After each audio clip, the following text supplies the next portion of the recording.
On a beautiful August afternoon, dozens of tall ships of various shapes and sizes, accompanied by hundreds of smaller boats, formed the largest flotilla in living memory as it left the small town of Falmouth in the southwest of England.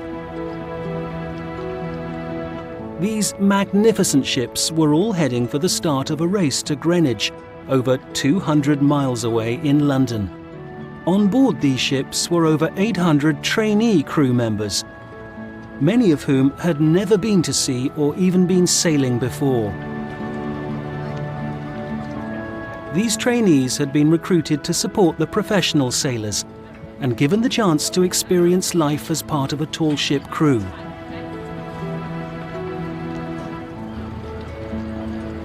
The professional sailors had high expectations of their trainees, as the race would be a physical and emotional challenge and a life-changing experience for many of them.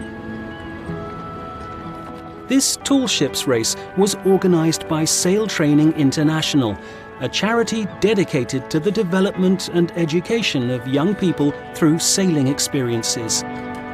Over half of the trainees were under 25 years old, and many had difficult backgrounds to overcome. But there was no room on board for troublemakers. If the crew was going to make it, all the trainees needed to be open to new ideas and willing to get their hands dirty. The trip would take them far away from their creature comforts and force them to work together as a team. It's a huge challenge because one of the great powers of sail training is that it goes out of range of the mobile phone, and everybody can see. It's very obvious why everybody has to work together. The sails don't go up unless you all pull together. Somebody has to steer the boat, has to cook, has to wash up, and all the other tasks on board. And even people who have no idea about boats at all very soon understand why it's necessary to work together, and it has a terrific effect on the crew. So right now, at the beginning of this race, we've got a lot of very anxious young people climbing the masts for the first time in port, pretty worried, white knuckles. But once they get to Greenwich at the other end, next weekend, they'll be confident, working together, and they'll remember it for the rest of their lives. For some of the trainees, this is not their first time on board, and they're eager to spend more time at sea. I started off not liking sailing at all. I was scared of boats, and now I'd happily live on one. I think it's made me more confident for meeting new people, and kind of making the most of it, like the time you've got. Because if you've only got a week on a boat, you kind of don't want to hang around and be like not doing much at the start. So I think it's just kind of taking things as soon as you can and making the most of it while you can.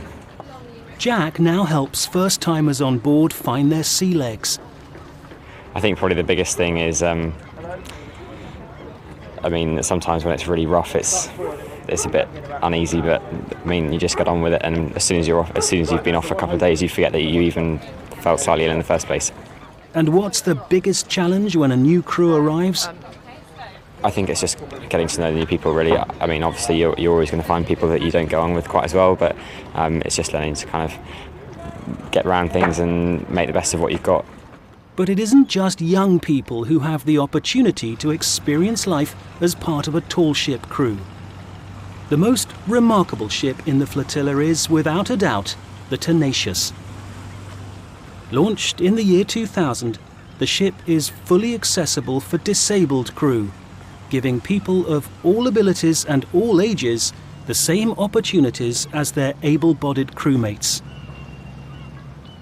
My name is Helen Leahy, and I'm sailing here as voyage crew on Tenacious, and this is my 10th voyage on Tenacious, which is one of the two ships owned by the Jubilee Sailing Trust, which specialises in access for disabled people as well as able-bodied sailors on this wonderful three-master ship.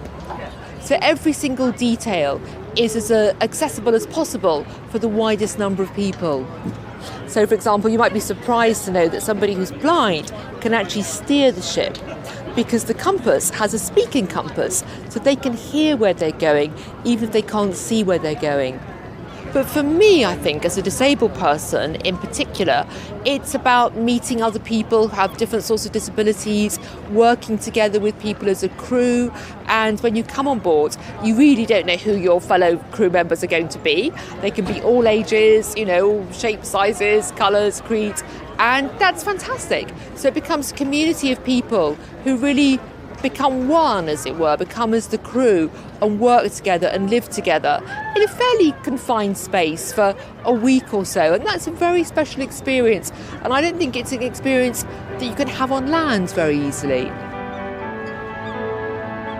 The beautiful sunshine and the enthusiastic support of the crowds were a real morale boost for the crews as they embarked on their sailing adventure. And if they could all work together and support each other, there's little doubt that their efforts would pay off with a triumphant arrival into Greenwich.